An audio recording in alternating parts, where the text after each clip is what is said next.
Today, I'm not happy because I have to talk about a show that I do not like for one specific reason. Because of this character right here. I love this character. She's not the reason why I dislike the show, but the arc that she went through in episode 8 is the reason why Cannon Busters is a terrible show. There is nothing that can change my mind about it. Don't try. Don't post a comment. I will not read it. I will tell you what I think about this. What happened in episode 8, and we will discuss what it means together. But first, I will summarize what happens in episode 8. Episode 8 of Cannon Busters starts in a flashback. If you haven't seen Cannon Busters, it won't matter because I'm summarizing it. Starts in a flashback towards when Casey Turnbuckle, this character, who's a little repair bot, finds our main heroine in a scrap heap, and she saves her. And this is good. At the beginning, she says, right before she meets her protagonist, she sees birds flying and she says, "Don't worry, I will build an airship and I'll see you soon." She is a little robot with dreams. She can act selfish at sometimes, but she has a ton of personality and she is so excited at every new thing that she sees. She's just a bouncing bundle of joy. And next in the episode, she causes an accident due to her own selfishness, and she acts a little bit nervous about it. And one of the protagonists basically yells at her for a bit, and it's nothing too harsh. Like it's kind of in character for him, but yeah, she feels a bit bad.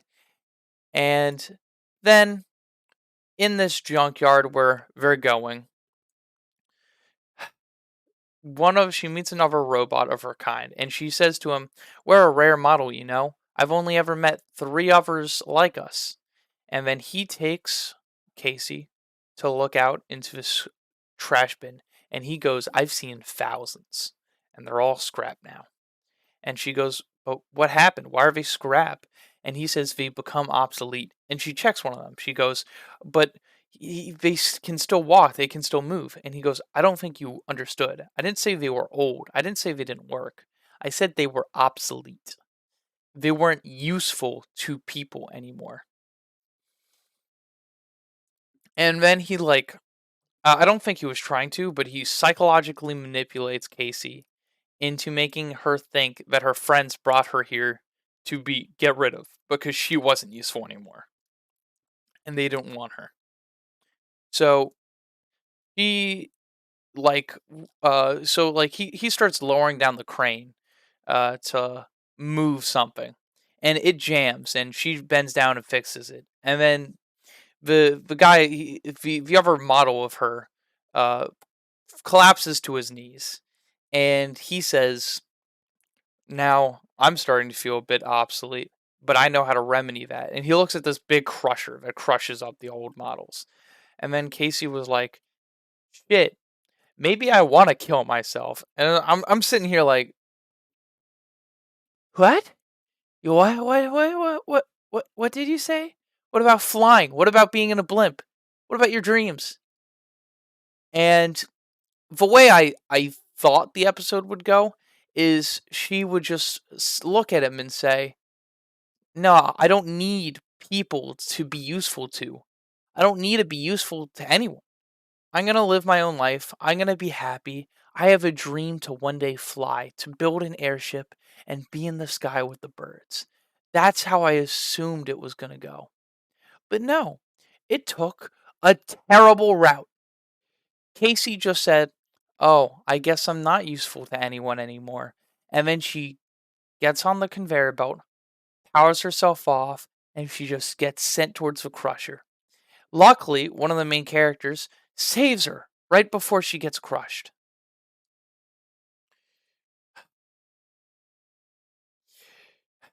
Yeah, she looks in horror at all the dead bots.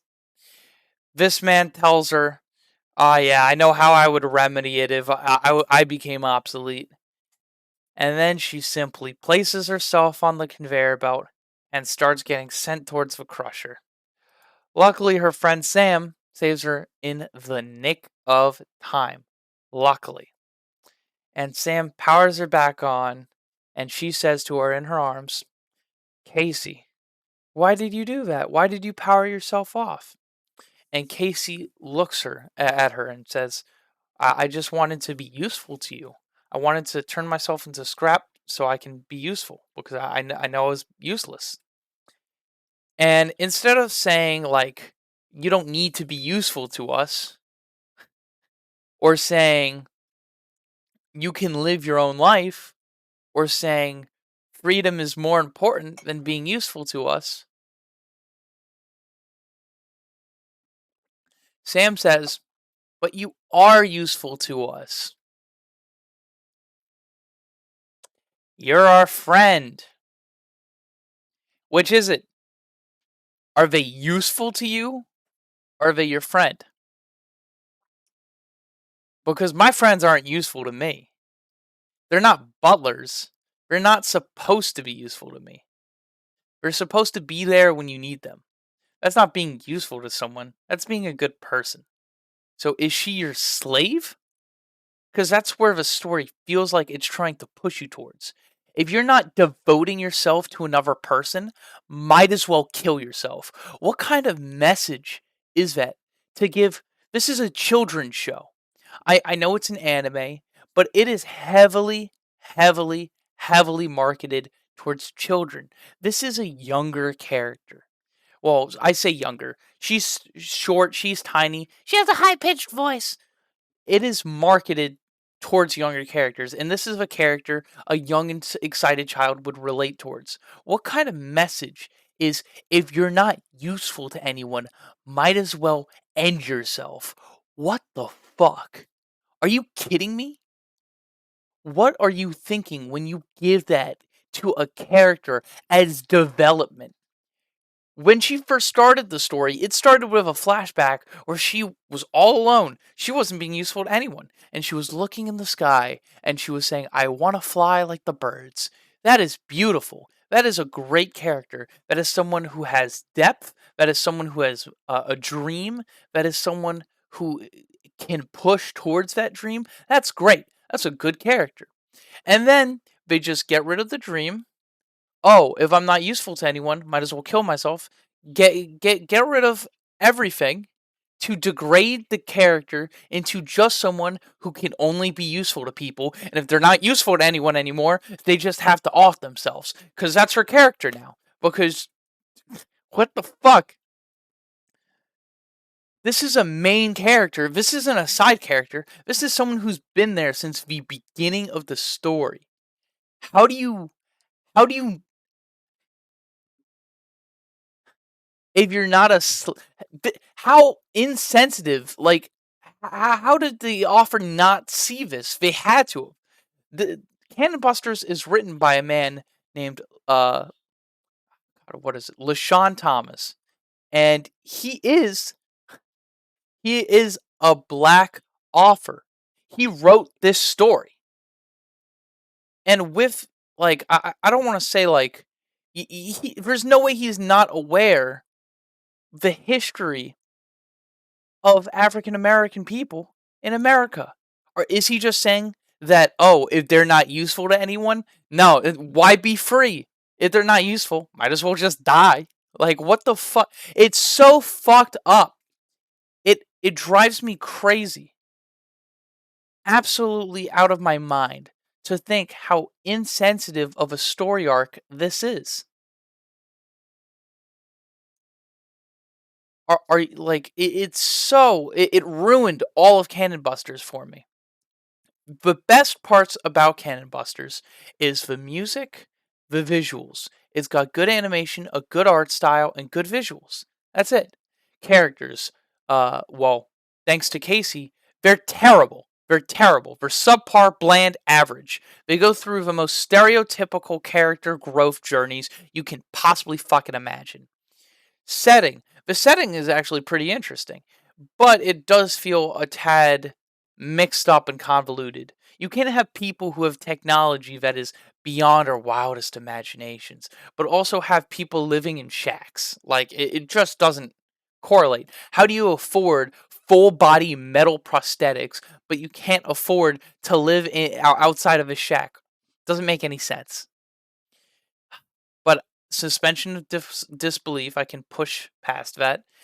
All right, all right. Character's not great. What about the overall story arc? Well, it's just a simple get from A to B story. There's not much in between. There's many adventures and journeys, and some of them are okay. None of they've all been done before. None of it feels original or fresh. Oh, but besides the mini character arc in episode 8 where it says if you're not useful to anyone, you might as well kill yourself. Like that wow. Talking about an original story arc. It's just abhorrent. It's not a good show. It's average at best. And honestly, it's just sad that a show with so much potential gets diluted to such a self-detrimental point. It's upsetting to see. I wanted to like this show, and it's been a while since this show has been out, but I still feel like it's important to talk about.